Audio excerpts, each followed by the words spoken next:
Bonjour à tous, bonjour Marc Ferracci, merci d'avoir accepté notre invitation.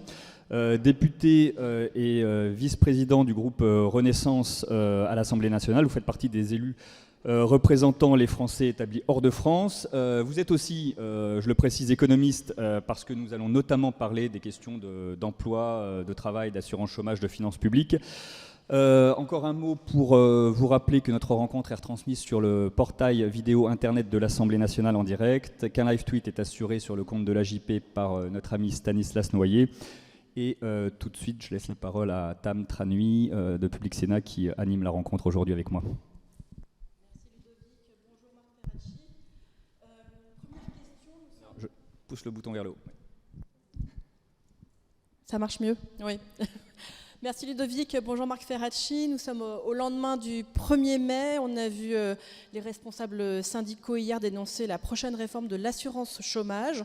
Est-ce que vous l'assumez alors que la précédente entre à peine en vigueur? Alors la précédente est rentrée en vigueur au début de l'année 2023.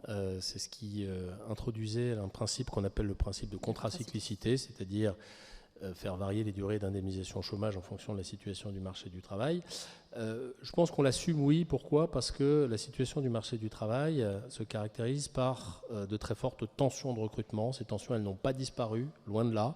Elles sont au même niveau que ce que nous connaissions en 2019 avant la crise du Covid, des difficultés de recrutement des entreprises qui s'évaluent à travers de différents indicateurs, mais qui sont tous convergents, restent à un niveau très élevé. Et donc, fondamentalement, la logique de cette réforme, c'est de répondre à ces difficultés de recrutement et de créer des emplois. J'insiste beaucoup sur ce point. Alors évidemment, la réforme de l'assurance chômage n'est pas la seule réponse aux tensions de recrutement. Il faut agir sur d'autres leviers, il faut agir sur la formation professionnelle et des décisions ont été prises de continuer à investir sur la formation des demandeurs d'emploi dans les derniers mois. Il faut également agir sur ce qu'on appelle les freins périphériques, lever les obstacles à la garde d'enfants, au logement, à la mobilité qui empêchent les gens de chercher et de trouver un emploi. Et donc la réforme de l'assurance chômage est une brique dans un édifice plus large et dans une stratégie plus globale de retour, Mais si on reste sur la réforme de l'assurance chômage, qu'est-ce qu'il y a pour vous aujourd'hui la préférence entre le raccourcissement de la durée d'indemnisation, le durcissement des conditions d'affiliation Moi, je me suis exprimé sur le sujet. Comme vous l'avez dit, une réforme a été faite récemment qui a réduit la durée d'indemnisation. On a réduit la durée d'indemnisation à 18 mois, de 24 à 18 mois. Parce que la situation du marché du travail était dans une dynamique positive. Aujourd'hui, la situation du marché du travail ne s'améliore plus. Le taux de chômage s'est stabilisé, voire augmente un tout petit peu. Donc moi, ma préférence, pour répondre à votre question, c'est plutôt de toucher à la durée d'affiliation, c'est-à-dire au nombre de mois que vous avez besoin de travailler pour vous ouvrir un droit à l'assurance chômage. Aujourd'hui, cette durée d'affiliation, c'est 6 mois sur 24. On est un des pays dans lequel ce ratio est le plus favorable pour s'ouvrir un droit. En Allemagne, c'est 12 mois, par exemple. Je pense que ça aurait deux mérites de toucher à la durée d'affiliation. D'une part, ça produit des effets plus rapides que la durée d'indemnisation, parce que si vous diminuez la durée d'indemnisation, eh bien, vous aurez un effet sur le retour à l'emploi des personnes concernées seulement au moment où ils atteignent leur fin d'indemnisation. Or, les réformes de l'assurance chômage, elles ne se font pas sur le stock, si je puis m'exprimer ainsi, des personnes qui sont actuellement indemnisées, elles se font sur le flux des gens qui vont être inscrits à l'assurance chômage dans les prochains mois. C'est pas rétroactif pour les personnes actuellement Exactement, au chômage. ça n'est pas rétroactif et c'est une bonne chose que ça ne le soit pas. Et donc il faut attendre la fin de la durée d'indemnisation pour voir des effets d'une bonification de la durée, tandis que si vous jouez sur l'affiliation, vous avez des effets qui sont immédiats en réalité. Et ça, c'est la première raison, c'est au fond un motif d'efficacité. La deuxième raison qui me fait privilégier cette solution, c'est que du point de vue du ciblage, on touche des gens qui sont par nature employables, parce qu'ils sont en emploi où ils l'ont été dans une période brève, et on rajoute un élément de contrainte, il faut l'assumer en tant que tel, consistant à travailler un petit peu plus. Ça aura des effets sur l'emploi, on le sait, et d'ailleurs une évaluation a été menée sur une réforme de 2021-2019, mais qui est rentrée en vigueur en 2021, consistant à faire passer de 4 à 6 mois la durée d'éligibilité. Et cette réforme, eh bien, a effectivement conduit à ce que les gens travaillent un peu plus. Donc il n'y a pas de raison de penser que si on accroît encore cette durée d'éligibilité, ça se passera différemment. Donc à la fois, dans une logique d'efficacité, dans une logique de justice, toucher des gens qui ont une capacité à retrouver un emploi plutôt que des gens qui sont dans une situation de chômage de longue durée, ça me paraît effectivement préférable. Et j'ajoute, puisque vous m'y invitez, dans ce qui a aussi ma préférence va à une réforme équilibrée, c'est-à-dire une réforme qui demande des efforts aux demandeurs d'emploi et aux travailleurs. Ça, c'est ce qui se passe quand on touche aux règles d'indemnisation, mais aussi une réforme qui demande des efforts aux entreprises. Et moi, je milite depuis un certain temps déjà pour que les entreprises qui abusent des contrats courts soient pénalisées, et celles qui jouent le jeu de l'emploi stable soient au contraire récompensées. C'est possible à travers un système qui existe déjà, qui est un système de bonus-malus, dont une évaluation récente montre qu'il semble effectivement atteindre ses objectifs, c'est-à-dire limiter le recours aux contrats courts chez les entreprises concernées. Le problème, c'est que ce système ne concerne pas toute l'économie. Il concerne 7 secteurs sur 38. Pour des raisons qui touchent à ce qui avait été décidé dans le précédent quinquennat. Moi, je milite pour que ce système soit désormais appliqué à l'ensemble de l'économie. Vous avez répondu d'une certaine façon il y a quelques instants aux syndicats qui globalement disent eux que ce genre de réforme n'a pas d'impact réel sur l'emploi. Qu'est-ce que vous répondez à l'autre critique des syndicats qui est que le gouvernement, à travers cette nouvelle réforme, cherche plutôt à faire des économies qu'à fluidifier ou améliorer le marché du travail? D'abord, se retourner, vous le savez, moi je suis universitaire de profession et je me préoccupe toujours de ce que disent les travaux universitaires quand on élabore une réforme. Tous les travaux universitaires sont convergents. Les mesures dont on parle, que ce soit la durée d'indemnisation, que ce soit la durée d'affiliation, il y a une autre mesure dont on n'a pas parlé, mais qui est apparemment dans l'esprit du gouvernement, qui est de rallonger le délai de carence avant d'être indemnisé. Bon, tout ça a des effets sur l'emploi. Et pour répondre à votre question, il faut être extrêmement clair. On ne doit pas faire une réforme de l'assurance chômage avec pour objectif premier de faire des économies. On doit faire une réforme de l'assurance chômage avec pour objectif d'améliorer le niveau, mais aussi la qualité de l'emploi. Et la qualité de l'emploi, ça passe, comme je le disais, par la lutte contre les contrats courts. Donc moi, j'entends les critiques, et effectivement, l'annonce de cette réforme est intervenue. C'est aussi entre guillemets, un hasard du calendrier au moment où la révision du déficit budgétaire 2023 a été manifeste, et donc il y a eu un débat autour des finances publiques en même temps qu'il y a eu le débat sur la réforme de l'assurance chômage, et les deux se sont percutés. Et certains en ont tiré la conséquence que la réforme était faite pour faire des économies. Moi, en tout cas pour ce qui me concerne, je le dis, je le redis et je le dis depuis des années, cette réforme, si elle entre en vigueur rapidement, elle doit d'abord avoir pour effet d'améliorer l'emploi et aussi d'amplifier le rebond que nous prédisent les prévisionnistes à la fin de l'année 2024 ou au début de l'année 2025. Il faut que nous réussissions à faire en sorte que ce rebond conjoncturel s'accompagne de création d'emplois les plus nombreuses possibles. Et on sait, comme je vous l'ai dit tout à l'heure, qu'un des leviers, pas le seul, mais un des leviers, c'est effectivement le sujet de l'assurance chômage. Après l'échec des négociations entre partenaires sociaux sur les seniors notamment, certains militent ou dénoncent, selon les points de vue, une reprise en main par l'État. Est-ce que, compte tenu de la situation, compte tenu des enjeux actuels, des questions aussi autour du financement de la protection sociale, est-ce que vous défendez, vous assumez une forme de reprise en main par l'État du paritarisme? Alors déjà, les gens qui évoquent la reprise en main sous la forme d'un décret de carence, puisque c'est ce qui va se passer dans quelques semaines, le gouvernement va prendre ce qu'on appelle un décret de carence. Le décret de carence, il s'appelle comme ça pour une raison simple, c'est qu'il y a une carence de la négociation collective. Les partenaires sociaux n'ont pas réussi à se mettre d'accord. Alors là, la situation est un tout petit peu plus complexe, car en réalité, les partenaires sociaux, comme vous le savez sans doute, ont eu une négociation sur l'assurance chômage à l'automne. Oui. Sur la base d'un document de cadrage qui leur a été adressé par le gouvernement et qui leur donnait des objectifs en termes de trajectoire financière pour l'UNEDIC et également des objectifs d'évolution des règles et notamment réformer la fameuse filière senior. Les partenaires sociaux, les organisations syndicales en particulier, ont souhaité ne pas réformer la filière senior d'assurance chômage au motif que cette réforme devait s'inscrire dans une réforme plus globale de l'emploi des seniors. Le gouvernement a accepté ce principe et a dit « d'accord, on ne valide pas encore la convention qui a été adoptée en novembre parce qu'elle ne fait pas toutes les économies nécessaires et parce qu'elle ne réforme pas la filière senior. On vous laisse réformer de manière plus globale sur l'emploi des seniors. Et si dans le cadre de cette réforme, vous réformez la filière senior et vous faites les économies que nous attendons, nous validerons rétroactivement la convention d'assurance chômage.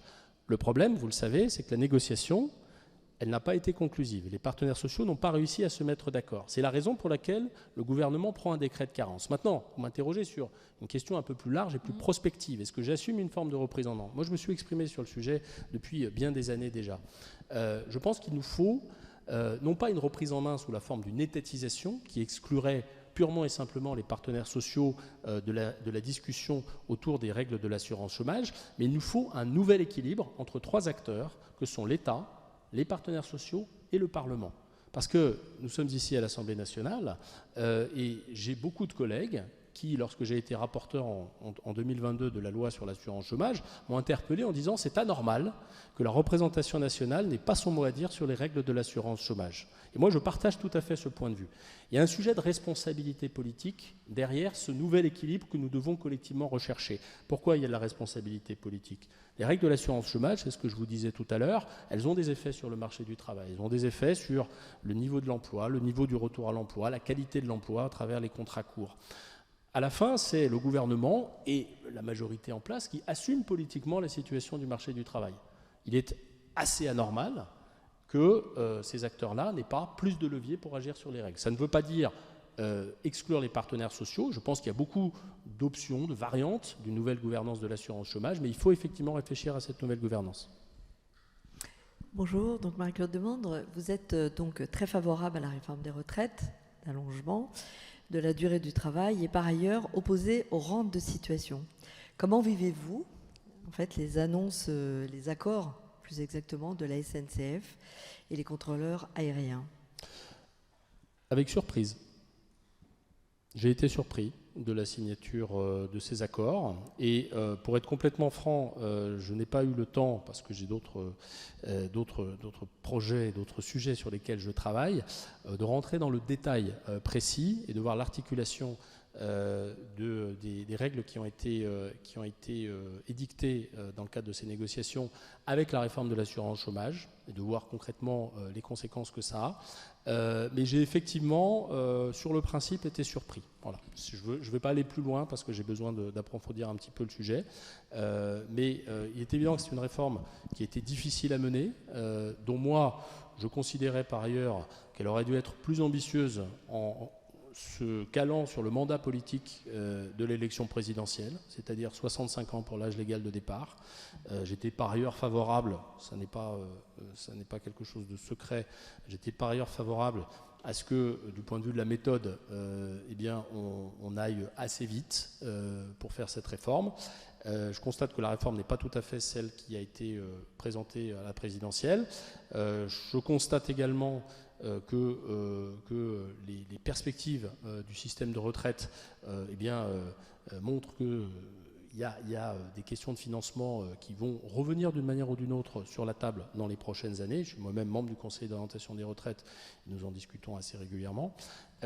Donc effectivement, à ce stade, c'est une surprise. C'est une surprise. Vous comprenez que Bruno Le Maire, ce matin, semblant dire que le gouvernement n'avait pas été informé, ait décidé de convoquer pour s'en expliquer le président de la SNCF ? Je pense que la surprise que je manifeste a visiblement été aussi un petit peu celle d'une partie des membres du gouvernement. Maintenant, je ne vais pas faire le travail du gouvernement à sa place. Les parlementaires n'ont pas de tutelle sur la SNCF. Néanmoins, il y a effectivement un enjeu de cohérence qui mérite clarification par rapport à la réforme que nous avons menée l'année dernière. Anita. Toujours dans cet ordre d'idées, votre surprise rejoint celle de nombreuses personnalités. Que peut-il se passer maintenant, puisqu'on constate que l'accord SNCF, en fait, met à bas la réforme des retraites ? Alors, met à bas la réforme des retraites. Sur le volet SNCF, encore une fois, les choses sont un tout petit peu plus compliquées que ça. Et je ne suis pas certain qu'on a envie d'avoir ce débat, qui est un débat un tout petit peu technique, qui justifierait de rentrer dans le détail de l'accord et de mettre face à lui le détail de la réforme des retraites, de voir combien de personnes sont effectivement concernées, quelles sont les modalités de changement de leurs conditions de départ à la retraite. Mais pour essayer de répondre à votre question, moi, à brève échéance, il faut qu'il y ait une clarification. Il faut qu'il y ait une clarification. Et en particulier, il faut qu'il y ait une clarification, j'essaie de répondre à votre question, sur les modalités de financement de cet accord. Sur les modalités de financement.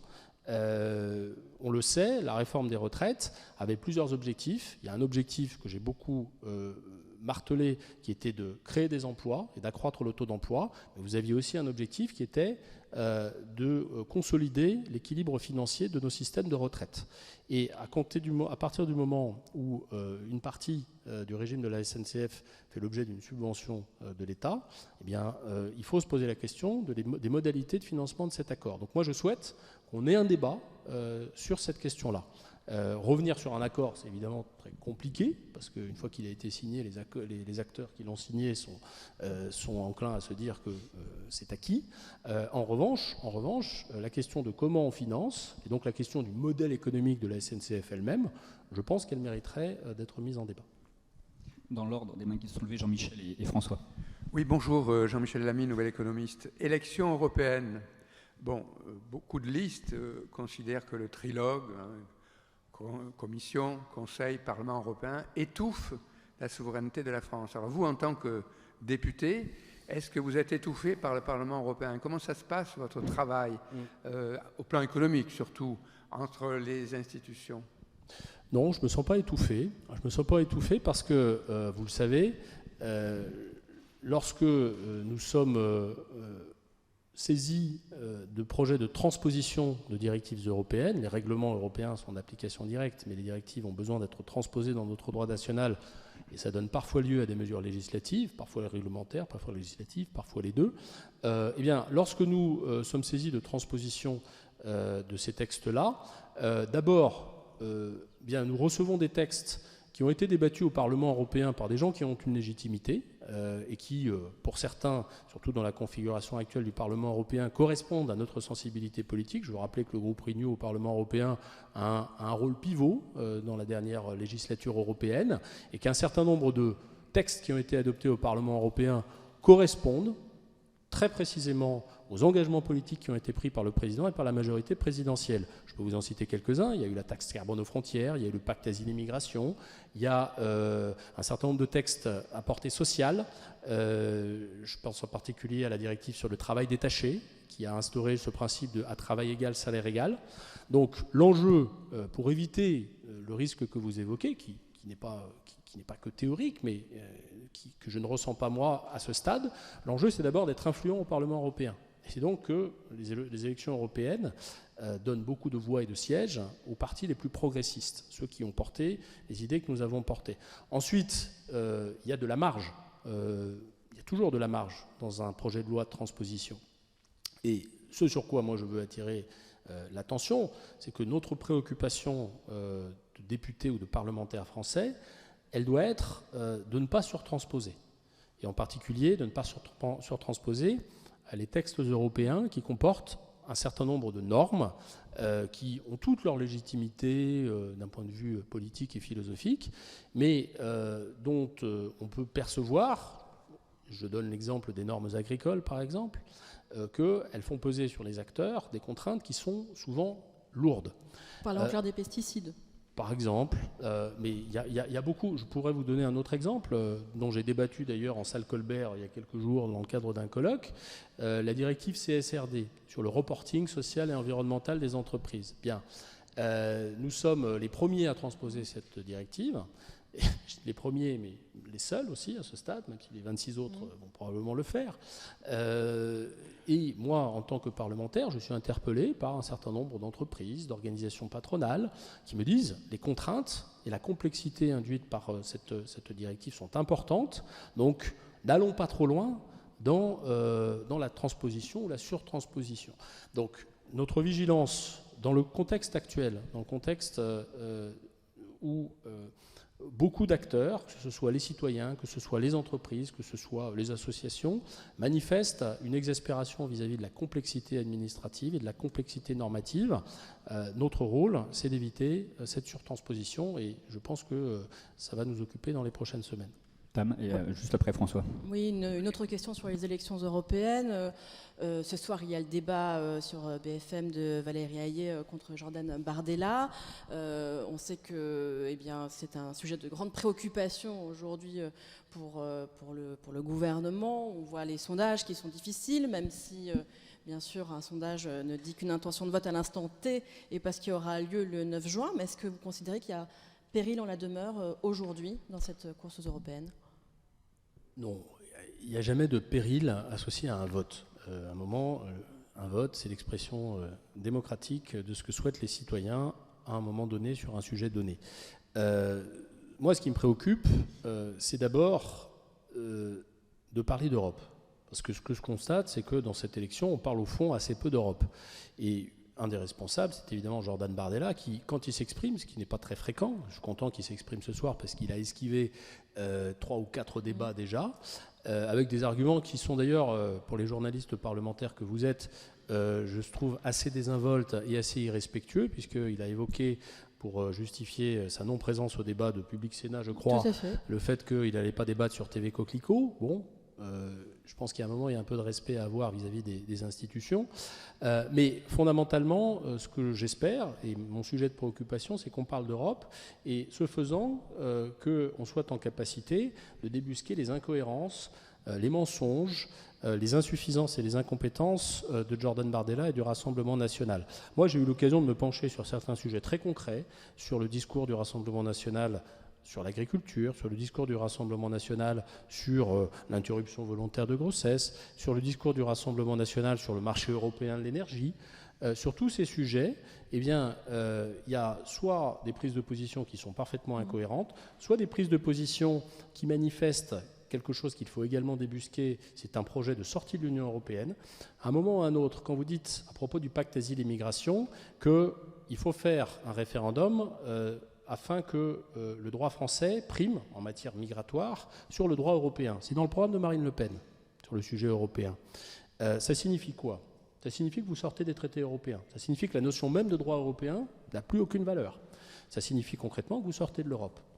Et l'ambiguïté du Rassemblement national, c'est que depuis 2017, ils ne disent plus qu'ils veulent sortir de l'Union européenne et de l'euro. Ils ne le disent plus parce qu'ils savent que ça fait peur aux Français, parce que les Français sont attachés en réalité à l'Europe, mais tout dans leur projet mène nécessairement à la sortie de l'Union européenne, quand on prend le temps de l'analyser.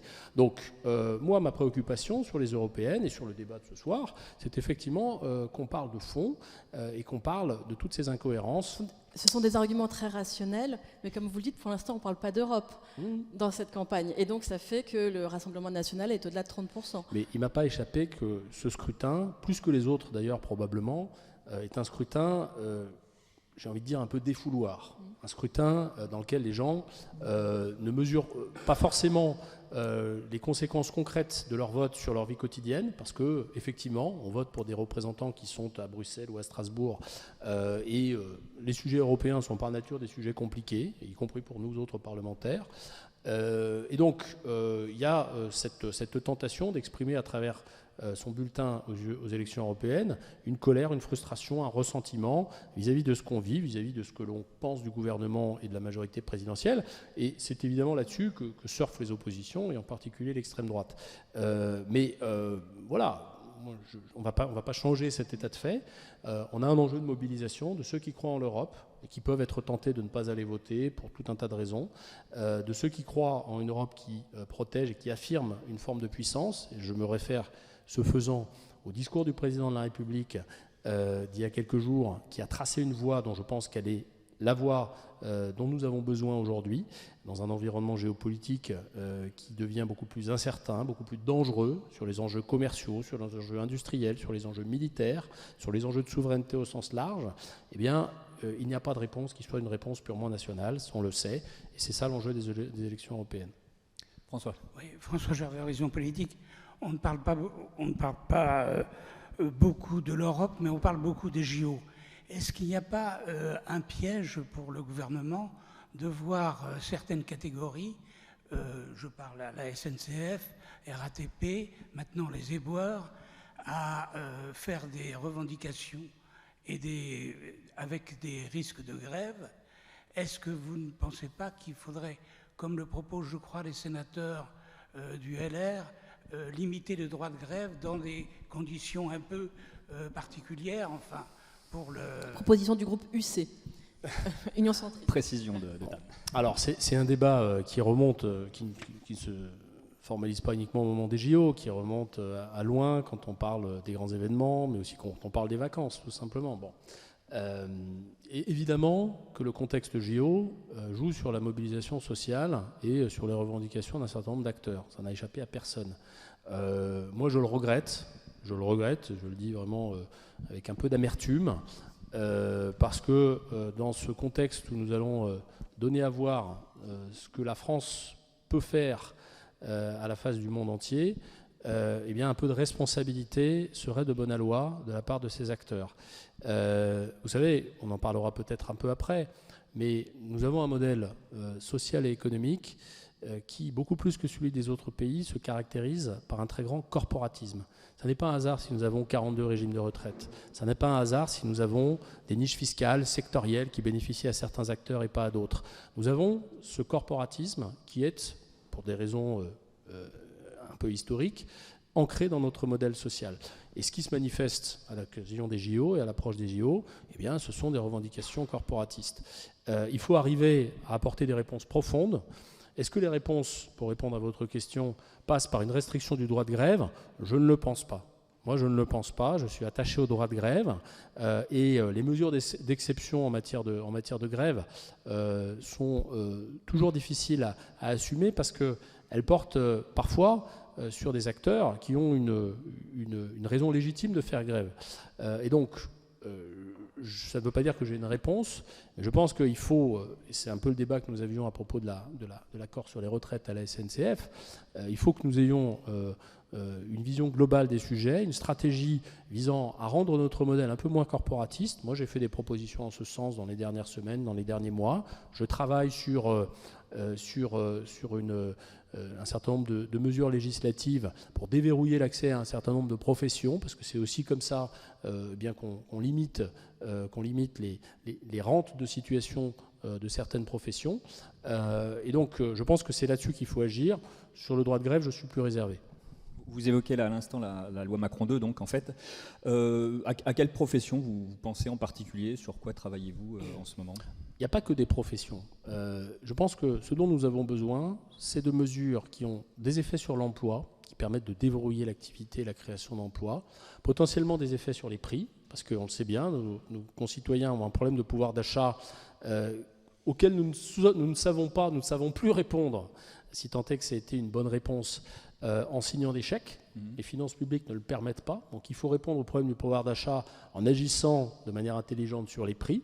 Et puis nous avons aussi cet objectif de donner un accès plus facile à un certain nombre de biens et services. Une fois que j'ai posé ces principes, pour moi c'est ça les principes qui gouvernent la réflexion et l'examen d'un certain nombre de mesures, eh bien vous avez des enjeux qui sont extrêmement importants. Je vous donne un exemple, le sujet du permis de conduire.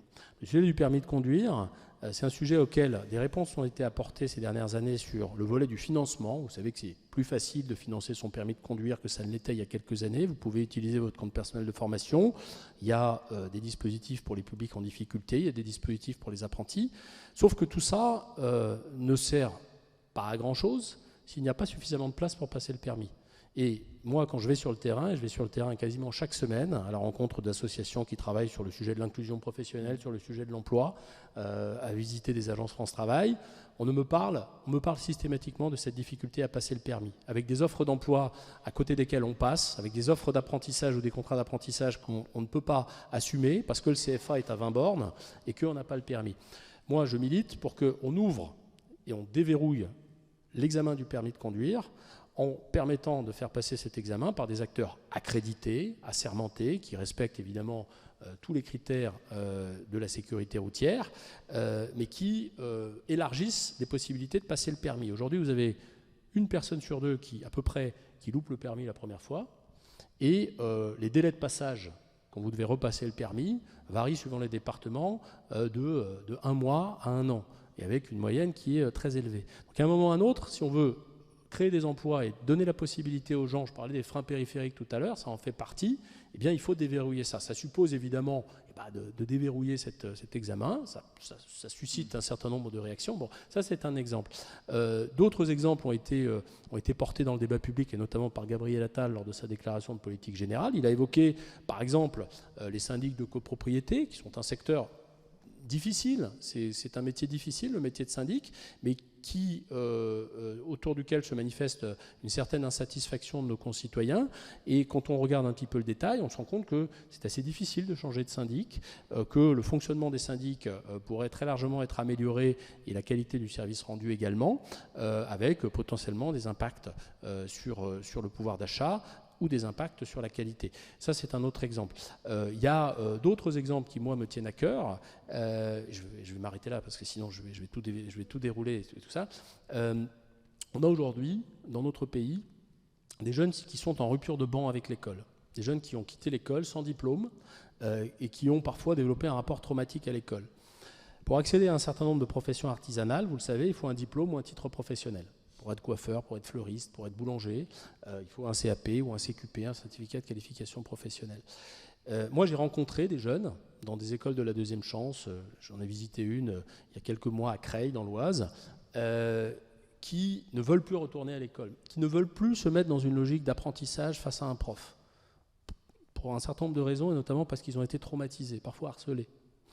À ces jeunes-là, il faut donner des voies d'accès alternatives à ces professions-là. Et ce sont en plus des professions qui ont des problèmes de recrutement. On revient sur les problèmes de recrutement de tout à l'heure.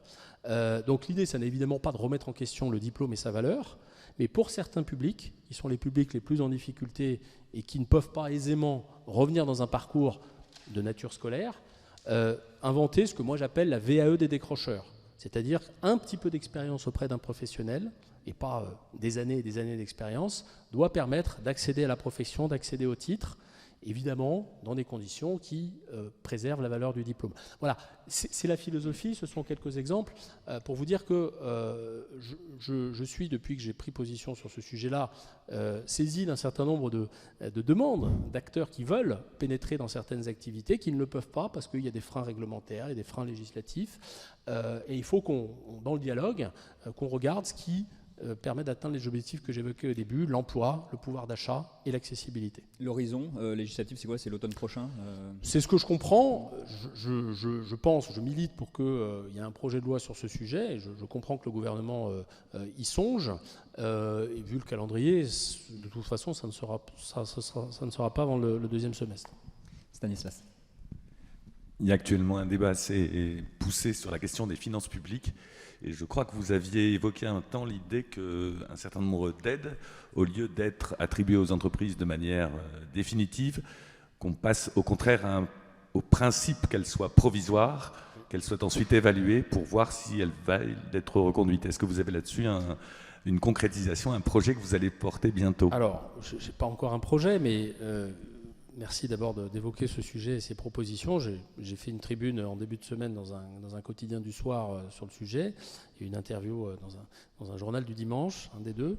Le Monde et la Tribune dimanche. Voilà, dans Le Monde et la Tribune du dimanche. Effectivement, dans la situation budgétaire dans laquelle nous sommes, on a besoin de trouver des réponses de court terme, de trouver des économies à court terme, des économies intelligentes, c'est-à-dire des économies qui ne cassent pas la croissance. J'ai fait quelques propositions là-dessus.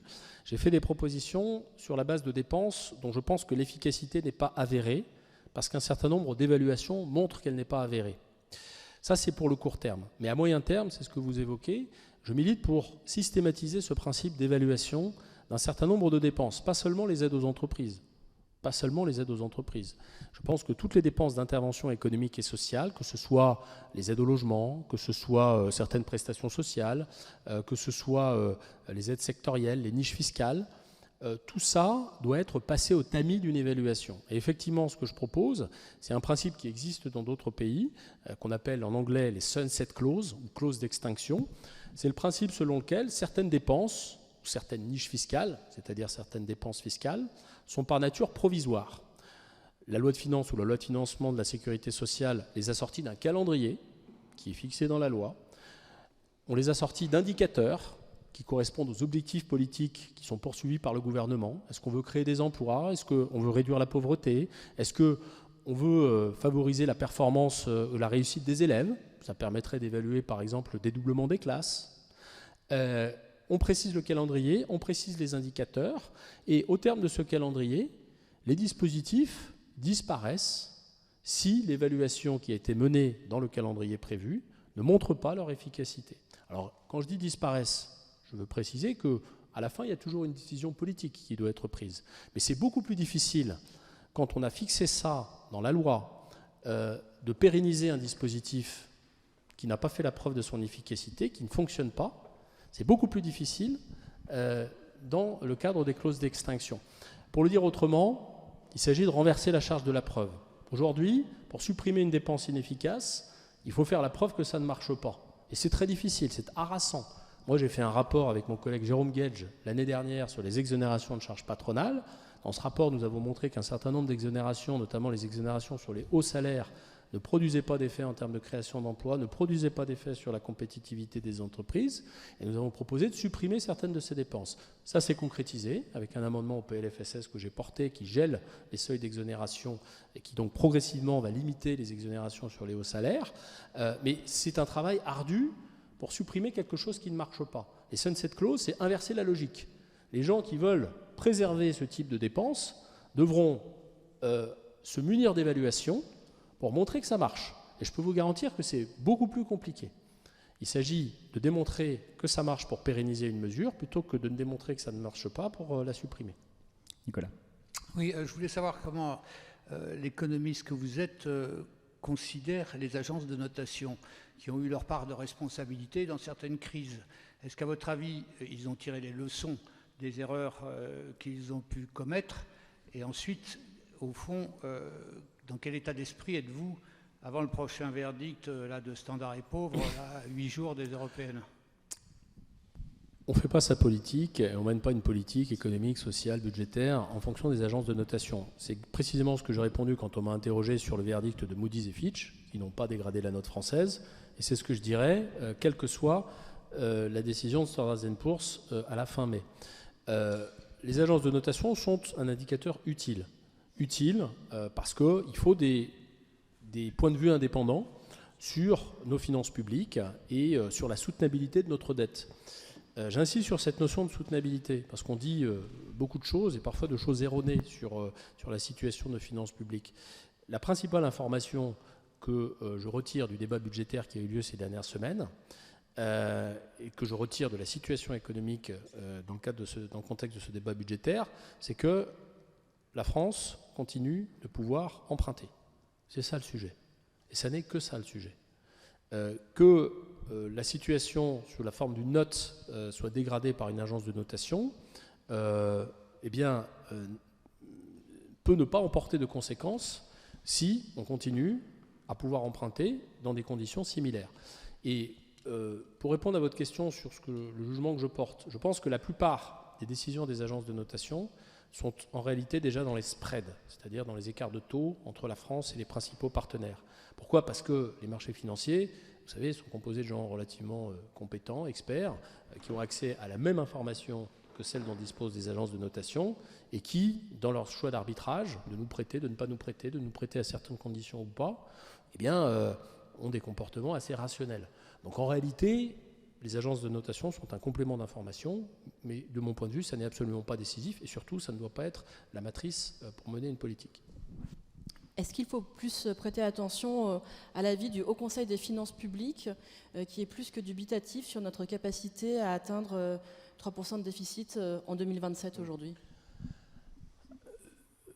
Cette question des 3% de déficit, elle est intimement liée au sujet des recettes. Et d'ailleurs, on l'a bien vu, notre déficit s'est considérablement dégradé sur 2023 parce que les recettes n'ont pas été au niveau attendu. C'est le point de départ. C'est le point de départ et je vais vous dire pourquoi je prends avec circonspection cet avis un petit peu pessimiste du Haut Conseil des finances publiques. La variabilité des recettes est beaucoup plus forte que la variabilité des dépenses. Réduire les dépenses, même s'il faut le faire, et moi j'ai fait des propositions, on vient d'en parler sur le sujet, réduire les dépenses, il faut le faire de manière intelligente, en sélectionnant celles qui ont de l'efficacité et en supprimant les autres, mais vous avez à un moment ou à un autre quelque chose d'incompressible dans la réduction des dépenses. Vous avez des engagements pluriannuels, vous avez des lois de programmation, vous avez des fonctionnaires à payer, vous avez une charge de la dette, bref, tout ça, à un moment, est incompressible. À un moment, la réduction des dépenses a un plancher. L'augmentation des recettes n'a pas de plafond, sinon celui qu'on se donne en termes de croissance. Et on le voit bien, tout de suite, la situation économique, dès que la situation économique s'améliore, la situation budgétaire s'améliore grandement. On a eu il y a quelques années, sous d'autres gouvernements, des débats assez lunaires sur l'idée d'une cagnotte qui proviendrait d'un surcroît de recettes publiques. Bon, il ne faut pas qu'on ait ce débat à nouveau, mais il faut qu'on ait une stratégie de recettes. Et c'est pour ça que moi, je considère que ce que pose comme question très pertinente le Haut Conseil des finances publiques, c'est notre stratégie en direction du plein emploi. Nous avons un taux d'emploi qui est à un plus haut historique, 68%, mais qui est quasiment 10 points derrière nos principaux partenaires, 9 points derrière l'Allemagne, qui est à 77 par exemple. C'est cet écart de taux d'emploi qui explique notre capacité collective à créer des richesses et donc à générer des recettes fiscales et sociales pour soutenir notre modèle social, pour investir dans l'avenir. Si on fait ce qu'il faut pour créer des emplois, ça nous ramène au sujet de l'assurance chômage dont on parlait tout à l'heure, ça nous ramène au sujet des lois Macron ou que sais-je, qui sont susceptibles à nouveau de déverrouiller la création d'emplois dans ce pays, eh bien moi je suis toujours confiant sur le fait qu'on peut aller vers le plein emploi et ce faisant qu'on peut atteindre cet objectif de moins de 3% de déficit en 2027. Oui, bonjour, Cédric Simon de l'AFP. Toujours sur cette question des finances publiques et aussi sur cette question des recettes. Et donc il y a une task force qui a été mise en place pour réfléchir donc, à la taxation des rentes et donc à de nouvelles recettes. Certains disent que c'est pour mettre fin au concours Lépine des propositions qui sortaient de la majorité. D'autres pensent que des propositions intéressantes peuvent en sortir. Vous, que souhaiteriez-vous en voir sortir et que pensez-vous, par exemple, des débats autour d'une taxation plus importante des super profits, au-delà de ce qui a pu être fait sur les énergéticiens l'an passé? Alors, on est en train de relancer, mais c'est normal, parce que l'opinion le souhaite également, les Français le souhaitent également, un débat qui a eu lieu l'année dernière. Définir une rente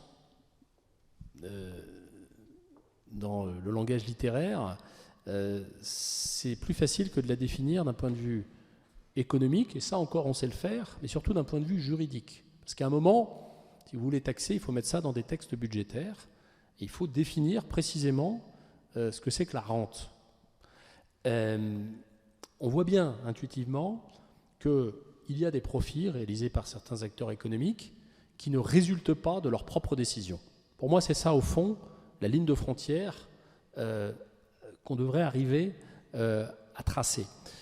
Il y a des rentes, si on les définit comme ça, qui résultent d'une augmentation des prix de marché qui elle-même peut être la conséquence d'un choc exogène. La guerre en Ukraine sur les prix de l'énergie, le Covid pour les bénéfices des laboratoires de biologie médicale en matière de tests. Tout ça, évidemment, ça ne résulte pas de leurs propres décisions. C'est un choc extérieur qui a abouti à des décisions qui favorisent leurs profits.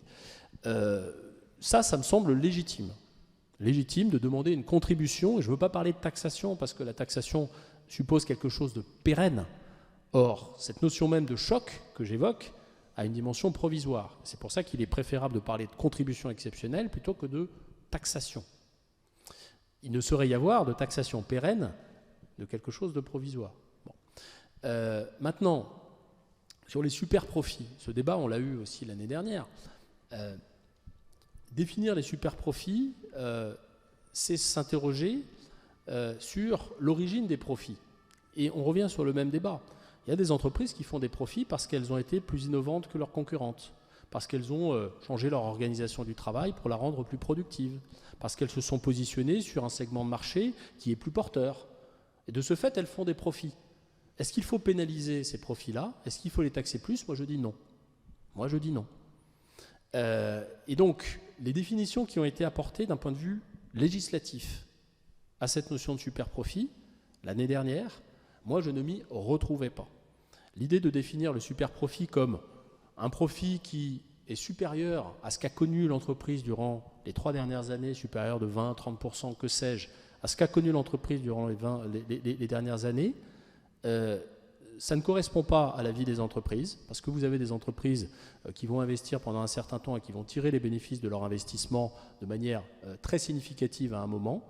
Et si vous taxez ce bénéfice, évidemment, vous avez un problème d'incitation à investir et de signal à envoyer. Je veux quand même rappeler que nous sommes pour la 5e année consécutive le pays européen le plus attractif en termes d'investissement étranger. Et à un moment ou à un autre, il faut aussi se poser la question de pourquoi on en est là. On n'en est pas là parce qu'on a mis en place des mesures comme cette taxation-là. Donc moi, je ne sais pas, pour le dire très clairement, définir d'un point de vue juridique et technique les super-profits. Je sais à peu près définir ce qu'est une rente exceptionnelle liée à un choc extérieur. Et donc, là-dessus, je pense qu'il faut qu'on y aille et qu'il faut peut-être qu'on en identifie d'autres. Et c'est le rôle de cette task force.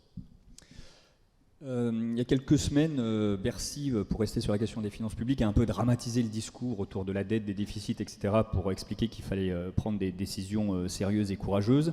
Avant d'atténuer un petit peu ce discours en expliquant que la situation était préoccupante, mais pas désespérée, et notamment en s'appuyant sur la décision des agences de notation de maintenir la note de la France. Vous évoquiez à l'instant cette étude sur l'attractivité de la France qui reste la mieux placée au niveau européen.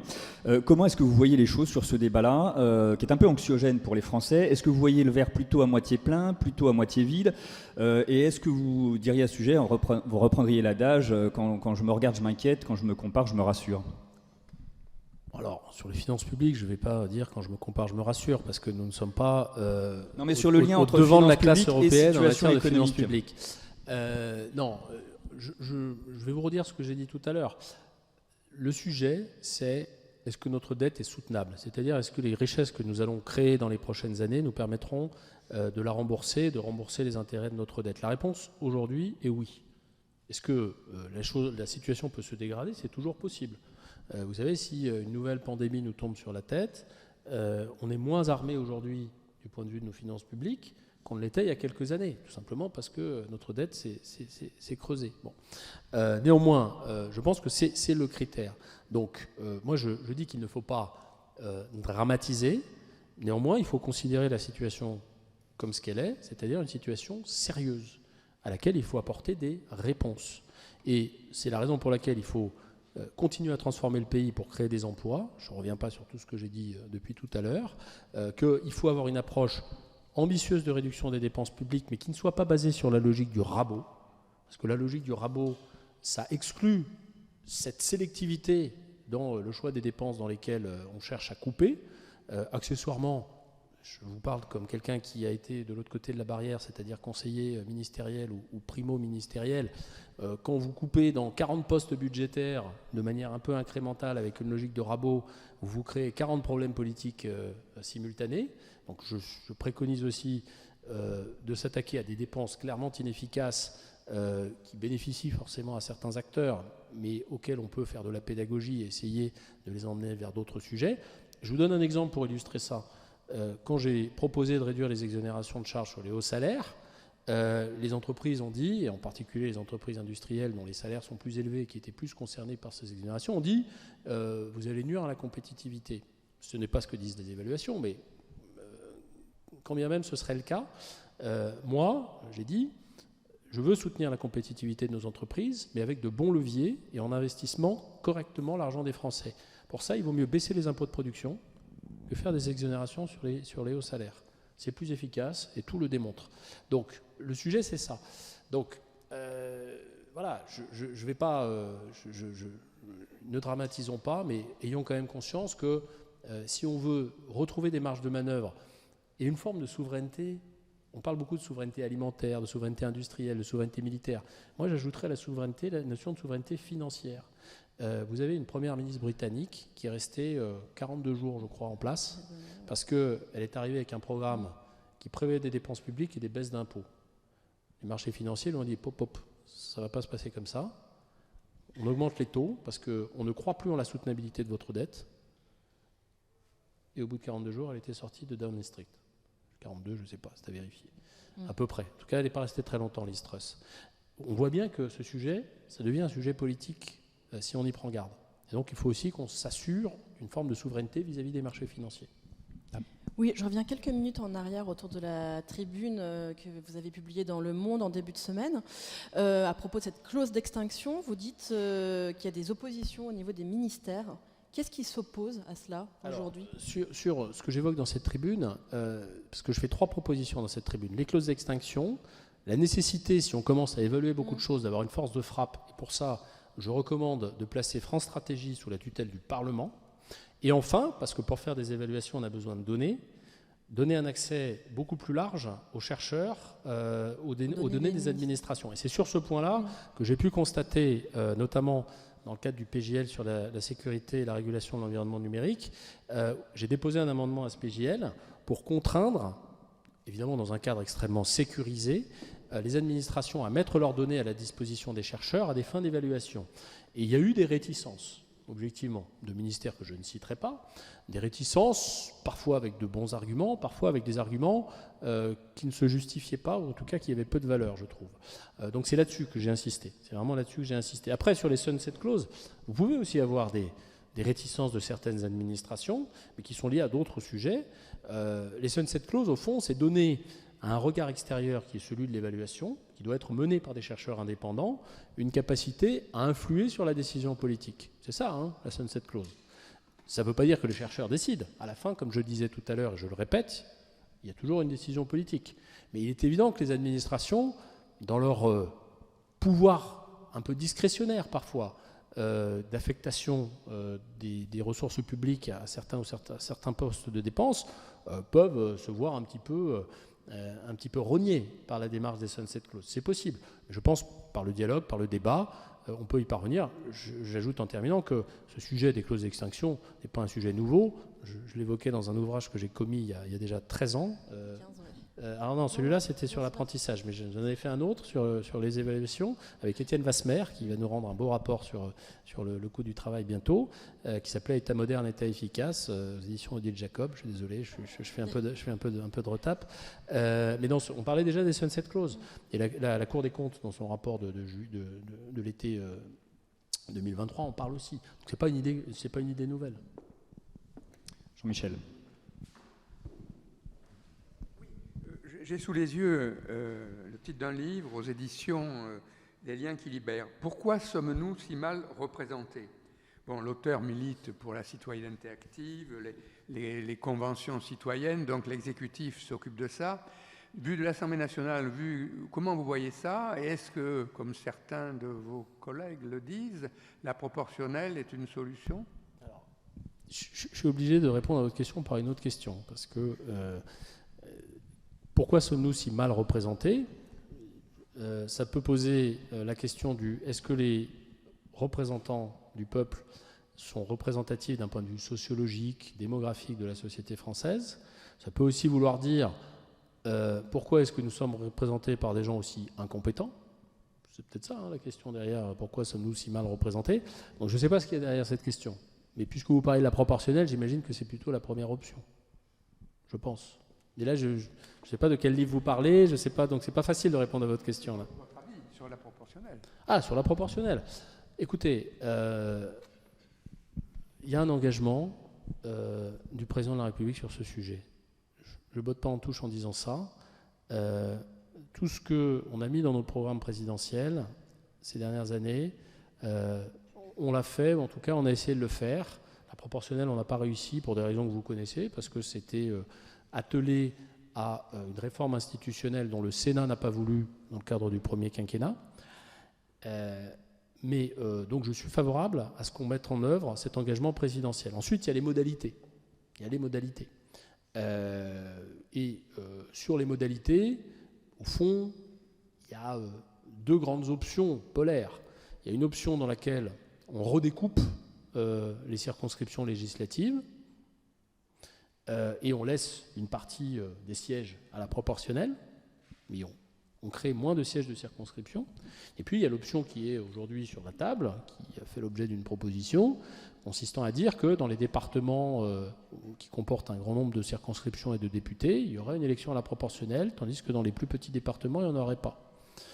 Moi, je le dis, je suis favorable au principe de la proportionnelle pour les raisons que je viens d'indiquer. Je suis un peu plus circonspect sur la deuxième proposition. Parce que cette idée qu'il y aurait des députés élus à la proportionnelle et des députés élus au scrutin majoritaire me pose problème. Peut-être que c'est ça qui sera finalement retenu, et j'en prendrai acte, mais je pense qu'il faut qu'on investigue peut-être d'autres voies pour mettre en œuvre ce principe de la proportionnelle. Ça existe au Sénat. Bien sûr, non, mais bien sûr, c'est pour ça. Je fais pas comme si je renvoyais le bébé au calandre. Il y a évidemment des choses qui peuvent être instruites. Une dernière question peut-être, parce que le temps qui nous était imparti arrive à son terme. D'autres questions, non Stan, non? Oui, une petite, vous aviez évoqué l'idée qu'on puisse remettre en cause les aides à l'apprentissage pour les bac plus 4 ou 5 dans les grandes entreprises qui, selon vous, n'ont pas grande utilité économique. Ça, vous comptez le faire passer où? Est-ce que c'est dans le PLFSS? Moi, j'ai co-signé un amendement qui allait dans ce sens, même si ça ne correspondait pas tout à fait à ce que je souhaitais, qui avait été préparé par mon collègue Dominique Da Silva, mais qui n'a pas été retenu en 49.3 pour le PLF 2024. Nous allons avoir de nouveau ce débat, et je suis plus que jamais déterminé à limiter les aides à l'embauche. Je parle bien des aides à l'embauche, parce que dans les aides à l'apprentissage, vous avez aussi l'aide unique qui soutient le salaire des apprentis. Mais là, on parle des aides à l'embauche. Ces aides, elles ont été mises en place de manière provisoire en mars 2020. Votre serviteur était partie prenante de cela quand j'étais au cabinet de Muriel Pénicaud, dans le cadre de la crise Covid, pour éviter que le système d'apprentissage ne s'effondre. Mais elles n'avaient vocation qu'à être provisoires. Et ces aides, aujourd'hui, sont de 6 000 € la première année pour l'embauche d'un apprenti, sans aucune distinction selon le niveau de diplôme. Or, toute la littérature, mais aussi le retour de terrain, parce que moi j'ai été responsable de master et j'ai même ouvert un master à l'apprentissage il y a quelques années à l'université de Marne-la-Vallée. Tout va dans le même sens. Le rendement de l'apprentissage est d'autant plus important que vous faites de l'apprentissage à des bas niveaux de qualification, au niveau CAP, au niveau Bac Pro, éventuellement au niveau BTS. C'est là qu'il faut investir et c'est là qu'il faut se donner un effet de levier avec des aides. Les aides à l'apprentissage au niveau master, je suis tout à fait favorable à l'apprentissage dans le supérieur, mais il ne faut pas le subventionner dans ces proportions-là. Aujourd'hui, l'ensemble des aides, c'est 4 milliards d'euros en PLF 2024, dont plus de la moitié dans le sup. Il faut arrêter avec ça. Donc moi, je milite pour qu'on recentre les aides sur les bas niveaux de qualification. Et du coup, j'avais une autre petite question, mais qui était quand vous évoquiez le passage de France Stratégie sous tutelle du Parlement. Je voulais savoir, puisque vous êtes un proche du président de la République, quelle est la vision qu'il a du Parlement, parce qu'on a parfois l'impression qu'il n'est pas forcément très intéressé par le rôle de l'Assemblée, par l'idée de le valoriser. Donc, quel est votre point de vue là-dessus? C'est une question très ouverte et à laquelle je ne suis pas certain d'avoir toutes les réponses. Il a du respect pour le Parlement. Et a fortiori, dans un contexte comme celui que nous vivons aujourd'hui, qui est un contexte de majorité relative, est évident que le gouvernement, l'exécutif, le président de la République, discutent, non pas d'égal à égal, parce que les institutions de la Ve République, on le sait, donnent une marge de manœuvre forte à l'exécutif sur beaucoup d'aspects, mais encore une fois, il n'y a aucune ambiguïté sur le fait que c'est une relation de respect. Un petit peu les prolongations peut-être. Marie-Claude, j'aurais une dernière question. Voilà, désolé. Il y a un bruit qui court que Total voudrait partir aux États-Unis. C'est plus qu'un bruit. Attention, oui. Il prévoit de se faire coter aux États-Unis. Oui. C'est pas le départ du siège social dont il est question. D'accord. Non, mais je vous en dis. Pensez quoi? Oui, écoutez, Merci. J'ai vu ça comme tout un chacun dans la presse. Je trouve ça dommage et peut-être même un peu surprenant, alors que la place de Paris est en train de retrouver une attractivité financière suite au Brexit qui est très forte, d'envoyer ce signal-là. Donc je suis désagréablement surpris par cette annonce. C'est tout ce que je peux dire. Voilà. Non, je t'en prends. On aime beaucoup jouer les prolongations. Une dernière question. Vous avez une proposition de loi qui est en navette entre l'Assemblée et le Sénat. à propos de ce qu'on appelle le testing, des tests statistiques et individuels pour lutter contre les discriminations. Le texte a été voté dans des termes différents à l'Assemblée et au Sénat. Il n'y a pas eu d'accord entre l'Assemblée et le Sénat. Vous attendez une inscription en nouvelle lecture à l'Assemblée nationale. Est-ce que vous espérez que ça puisse se faire assez rapidement? Je crois que vous voyez derrière des enjeux de cohésion, de justice. Et est-ce que vous espérez que ça puisse être à terme voté définitivement dans sa version initiale? Oui, alors déjà pour dire que effectivement, vous le dites avec un certain sens de la litote, les textes n'ont pas été adoptés dans les mêmes termes à l'Assemblée et au Sénat, puisque nous avions un texte qui comportait les engagements auxquels nous avions souscrit, que le Sénat a purement et simplement vidé de sa substance. J'insiste, et je le dis quand même avec le sourire, mais un sourire un peu jaune, parce que je trouve qu'il y a une forme de désinvolture, j'utilise ce terme, de la part des sénateurs qui n'ont absolument pas fait droit aux arguments que nous leur avions proposés pour justifier le contenu du texte. Et il y a surtout des larmes de crocodile qui sont versées sur les discriminations, puisque les sénateurs nous disent que c'est un vrai gros problème qui frappe la société française en profondeur et qui en même temps vide de sa substance un texte qui fournit des outils pour lutter contre les discriminations. Donc tout ça est un peu surprenant. Donc pour répondre à votre question, maintenant que je me suis un petit peu épanché, pour répondre à votre question, j'ai l'espoir, même si c'est difficile compte tenu du calendrier, qu'une deuxième lecture puisse intervenir avant l'été. J'essaye de trouver du temps, sinon ce sera probablement à la rentrée. J'ai l'espoir que le texte tel qu'il est sorti de l'Assemblée soit adopté, parce que je pense que c'est un texte équilibré, dont le principe, je le dis très, très rapidement, consiste à crédibiliser la sanction consécutive au testing sous forme de name and shame, c'est-à-dire la publicité des résultats qui aujourd'hui n'est pas sécurisée juridiquement et que la proposition de loi sécuriserait juridiquement, mais aussi sous forme d'amende administrative pour les entreprises ou les administrations qui ne font rien, c'est-à-dire qui ne prennent aucune mesure consécutive à un test positif.